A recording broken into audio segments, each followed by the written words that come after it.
Salve, juventude! Vamos começar já agora a parte de funções.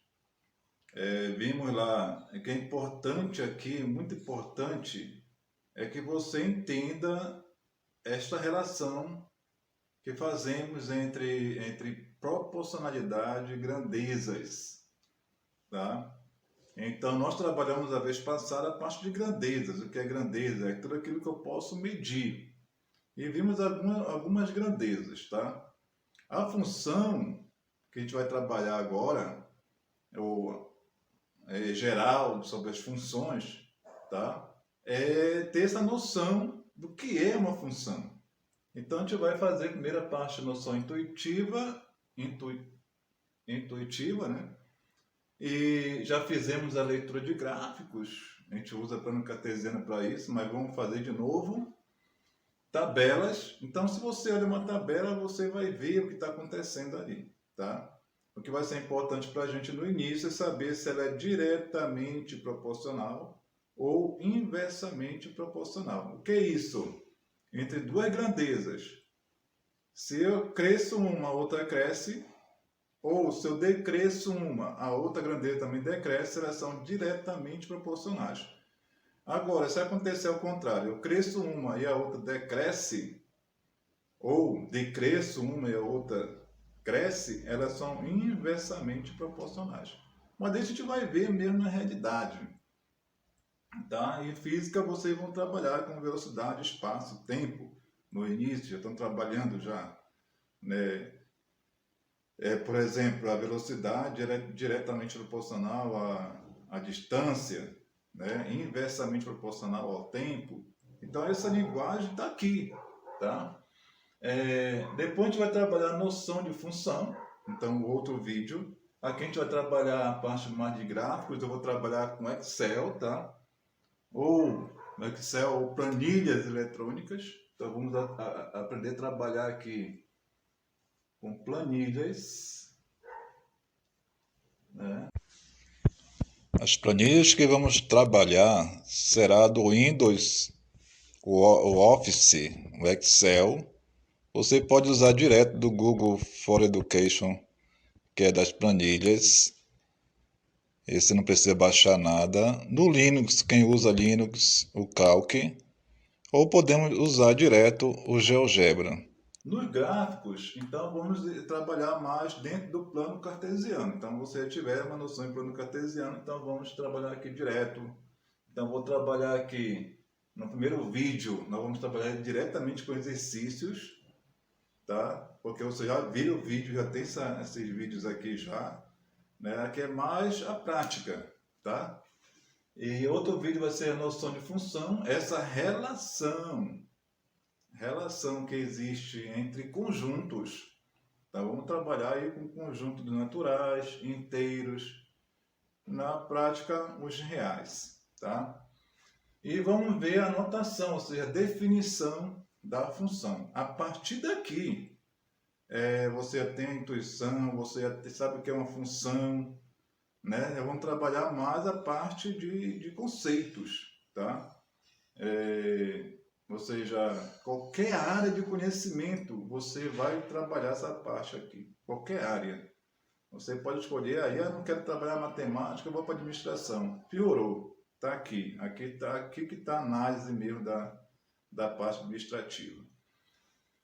Função definida por fórmulas. A partir daqui nós vamos trabalhar com fórmulas matemáticas. Então a linguagem matemática vai deduzindo aqui. Então primeiro vídeo, segundo vídeo, o terceiro vídeo nós vamos trabalhar o que é realmente função, né? Como trabalha com fórmulas nessa função. Aí vamos falar sobre domínio, que é um conjunto, né?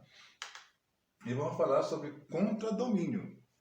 E dentro do contradomínio vai ter uma imagem que vem daquele domínio. Todo daqui vai ter que ter uma imagem, pelo menos uma, tá?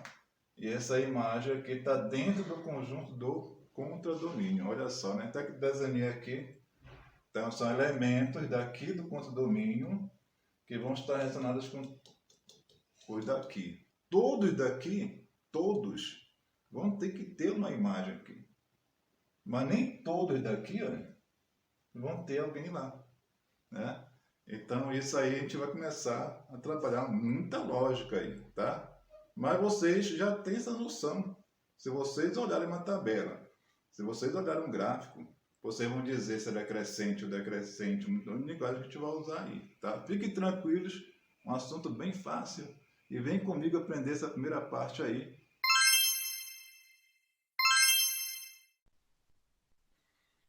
Então vamos apresentar para vocês agora a parte de funções. Nós vamos primeiro fazer uma leitura informal dos gráficos, que o livro que a gente está usando, que é Matemática, Ciências e Aplicações, já o início, que na verdade esse item é quase o final do nosso estudo, para mostrar para vocês que vocês já sabem fazer essa leitura informal de gráficos, você já tem essa noção já. Nós vamos aprofundar no nosso estudo de funções. Essa parte interpretativa fica para a estatística, que nós vamos fazer estudo mais na frente.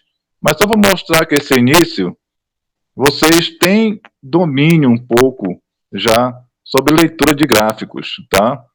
Esse gráfico nós vamos estar trabalhando a partir de fonte do IBGE, e uma fonte que eu tirei foi da Super Interessante, até o 2000.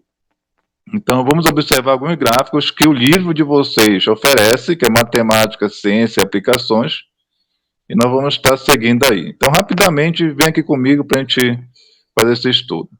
Então, nós temos aqui essa primeira parte, né, que a gente vai tirar, foi tirada do IBGE, revistas e IBGE, Instituto Brasileiro de Geografia e Estatística, tá? Então, são fontes. Tá aí o primeiro gráfico. Então, aqui nós temos o gráfico, sempre você vai ver duas grandezas, tá?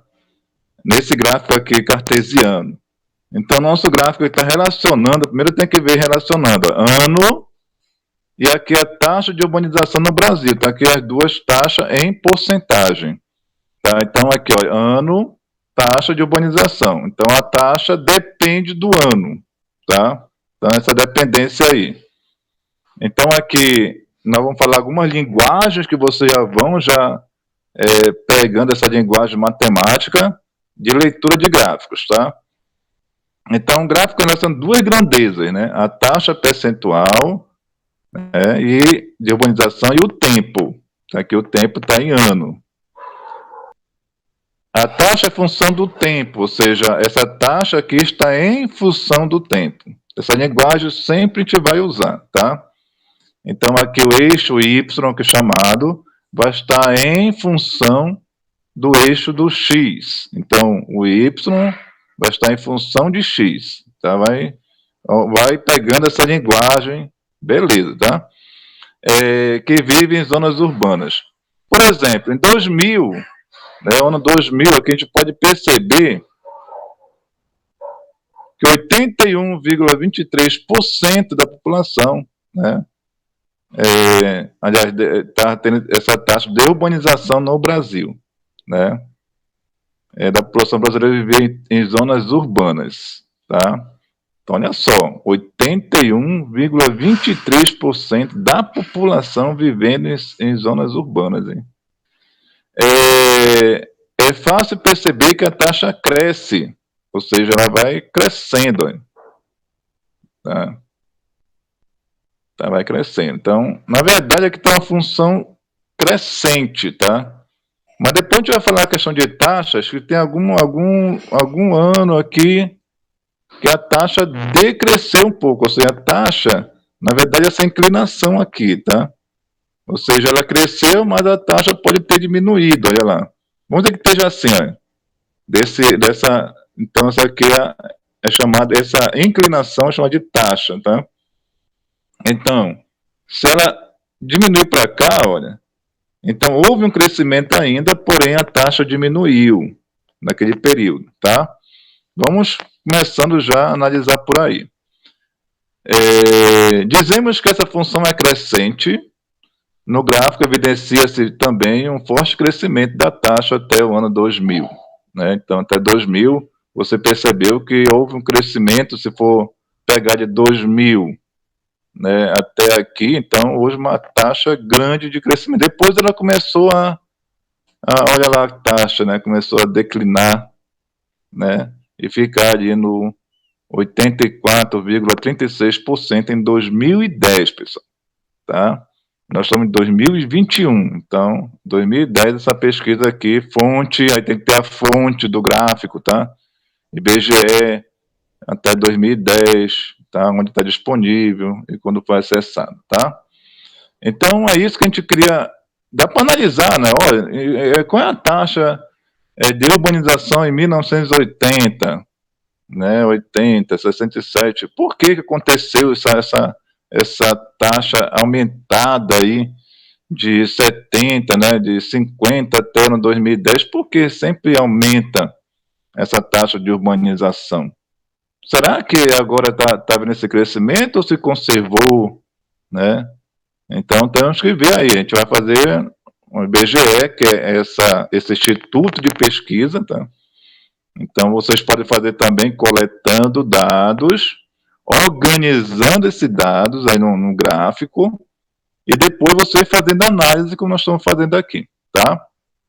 Vamos para outro gráfico aí. Olha esse gráfico aqui, né? Repare a linha começa em 1980 e vai até 2050, mas só está 2021.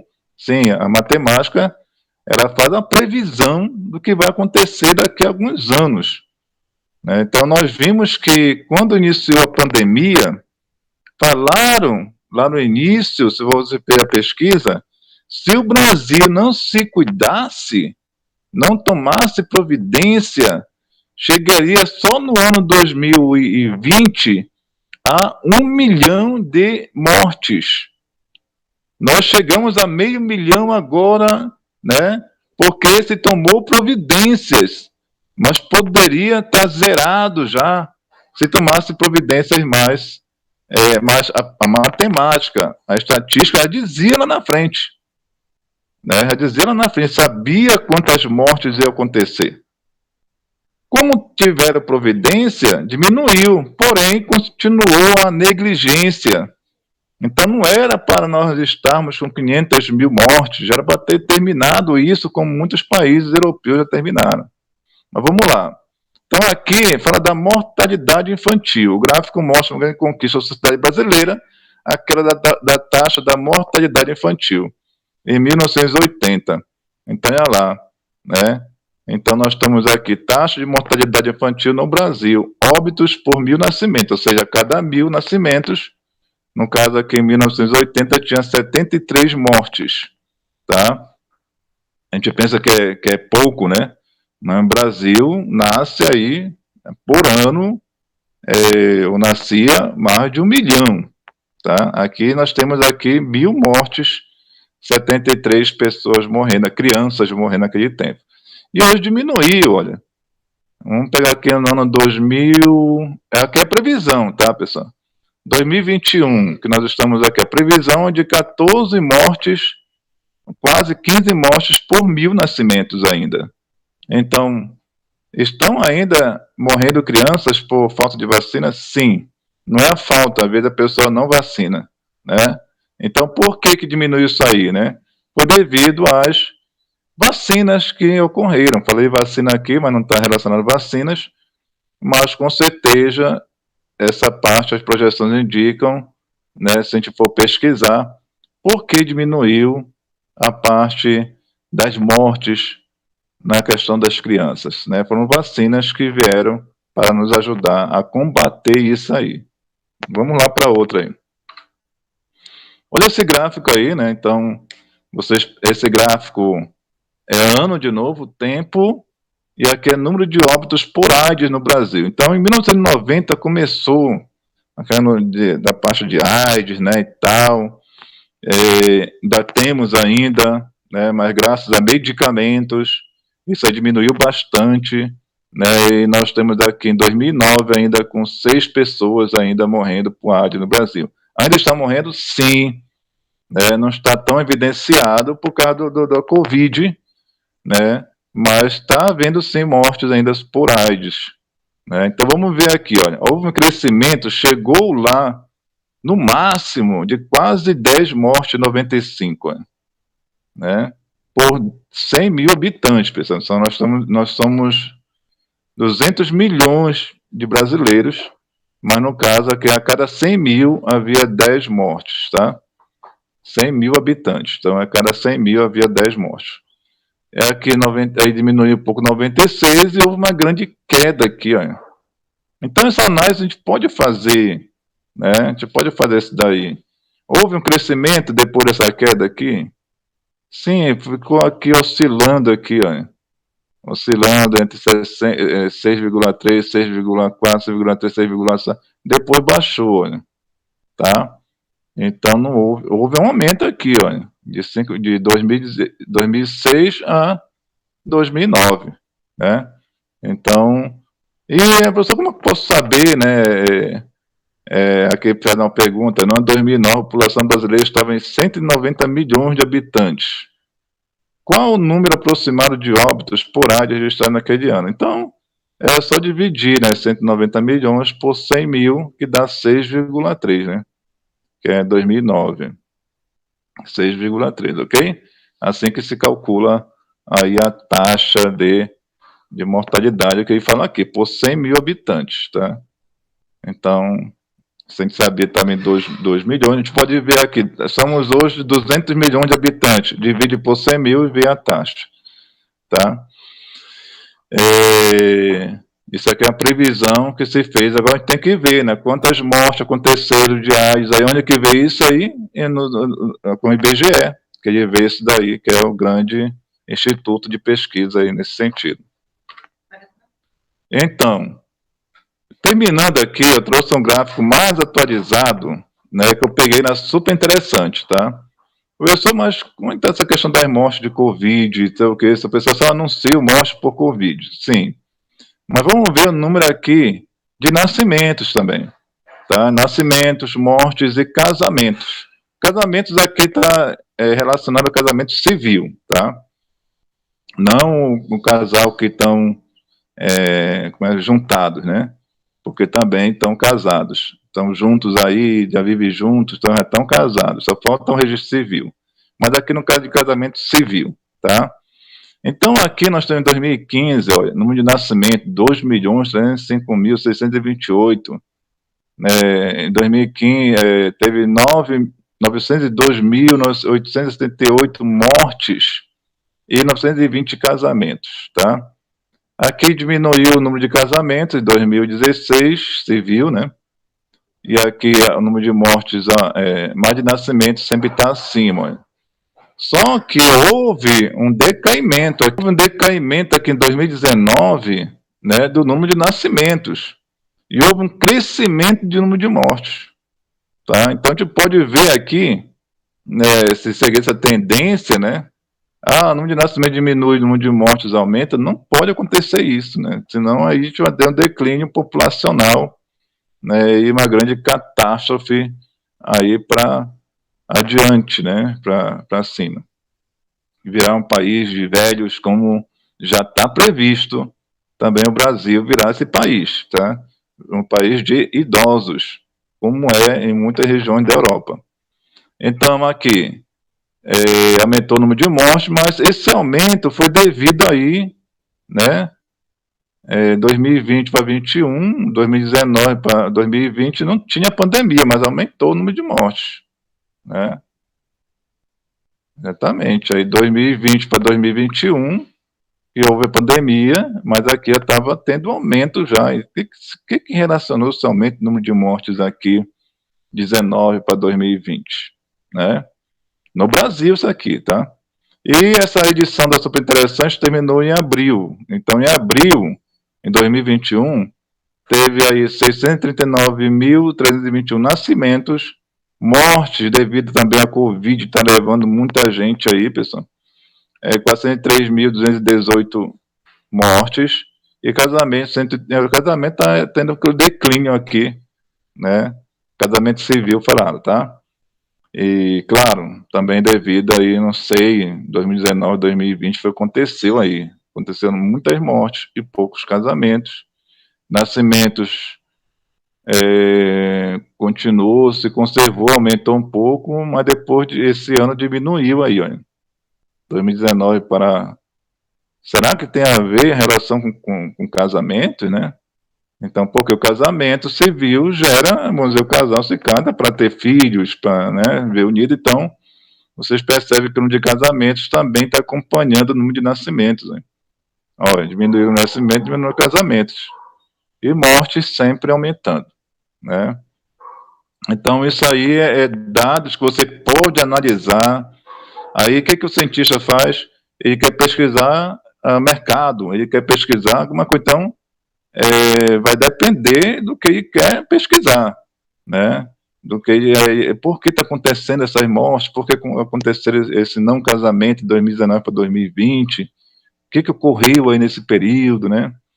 Então, tudo isso aí é para a gente, que serve para o nosso estudo aí de funções, tá? A prática de funções. Por isso que eu digo, serve para todas as áreas. Todas as áreas têm pesquisa. Quando você vai conversar com alguém ou falar numa palestra, você vai apresentar gráficos também, porque ali do gráfico você consegue analisar melhor, olhando para ele, ok? Beleza, pessoal, até o próximo conteúdo aí.